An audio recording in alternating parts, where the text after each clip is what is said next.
ከሶስት ጊዜ በላይ መቃኞ የተሰራለት በልጅ ኢያሱ ዘመነ መንግስት ስለተመሰረተው ንግሥተ ነገሥት ዘውዲቱ የቤተ ክርስቲያኑ ምርግ ሲደረመስ አይተው አዲስ ሕንፃ ቤተ ክርስቲያን እንዲሰራ በማዘዝ የቤተ መንግስታቸውን አጣኝ ለቤተ ክርስቲያኑ የመጀመሪያ አስተዳዳሪ አድርገው ስለሾሙለት ስለ ደብረ ገሊላ ቅዱስ አማኑኤል ካቴድራል ምን ያህል ታውቃላችሁ? ደብረ ገሊላ አማኑኤል ልዩ ቦታው መርካቶ ሰባተኛ ወይም መሳለሚያ እየተባለ በሚጠራው አካባቢ የሚገኝ ሲሆን በአዲስ አበባ ሀገረ ስብከት ከሚገኙና ከ100 ዓመት በላይ የምስረታ ታሪክ ካላቸው ገዳማትና አድባራት መካከል አንዱ ነው። ቤተ ክርስቲያኑ የተተከለው በ1905 ዓመተ ምህረት በልጅ ኢያሱ ዘመነ መንግስት እንደተመሰረተና ከመቃኞ ጀምሮ በተለያየ ቅርጽ ቤተ ክርስቲያኑ ተገንብቶ አገልግሎት ሲሰጥ እንደቆየ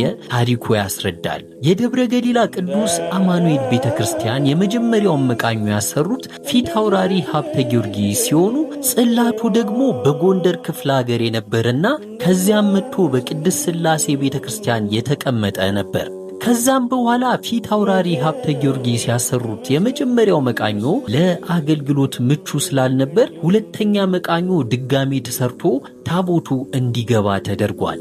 በ1914 ዓመተ ምህረት ንግሥተ ነገሥት ዘውዲቱ በግንቦት 28 የቅዱስ አማኑኤልን በዓል ተገኝተው ሲያስቀድሱ የቤተ ክርስቲያኑ ምርጊት ተደርምሶ ሲወድቅ በማየታቸው ሶስተኛ መቃኞ እንዲሰራ በማዘዝ በጊዜው የነበሩት የደብሩ አስተዳዳሪ የደብረ አሚን አቡነ ተክለ ሃይማኖት ቤተ ክርስቲያንን ጨምረው አንድ ላይ ያስተዳድሩ ስለነበር ንግሥቲቱ የቤተ መንግስታቸውን አጣኝ የሆኑትን የደብሩ የመጀመሪያው አስተዳዳሪ አድርገው በመሾም ደብሩን እንዲጠብቁ አድርጓል። ንግሥት ዘውዲቱ ለሶስተኛ ጊዜ መቃኞን ሲያሳንጹ ስራውን በበላይነት በመቆጣጠር ታቦቱ ወደ ተዘጋጀለት መቃኞ እንዲገባ ያደረጉት እኚህ የመጀመሪያው የደብሩ አለቃ እንደነበሩ የቤተ ክርስቲያኑ ታሪክ ያስረዳል። ከዛም በኋላ ምዕመኑ እየበዛ በመምጣቱና ቤተ ክርስቲያኑ በመጥበቡ በራሳቸው ንግሥት ዘውዲቱ መልካም ፍቃድ በ1920 አዲስ ሕንፃ ቤተ መቅደስ ግንባታው ተጀምሮ በ1931 ታኅሳስ 28 ቀን ሙሉ በሙሉ ስራው ተጠናቆ ታቦቱ ወደ መንበሩ ገብቷል። ንግሥት ዘውዲቱ የአዲሱን ሕንፃ ቤተ ክርስቲያን ፍጻሜ ሳያዩ ያረፉ ሲሆን በጊዜው ተሰርቶ የነበረው ቤተ መቅደሱ ደግሞ ክብ ቅርጽ ነበረው።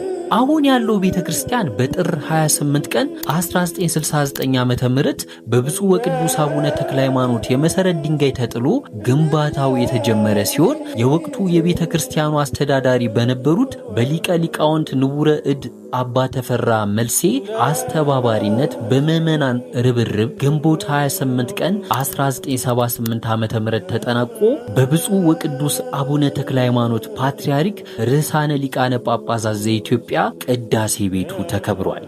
እስኪ ስለ ደብረ ገሊላ ቅዱስ አማኑኤል ካቴድራል የምታውቁትን ኮመንት አድርጉልኝ።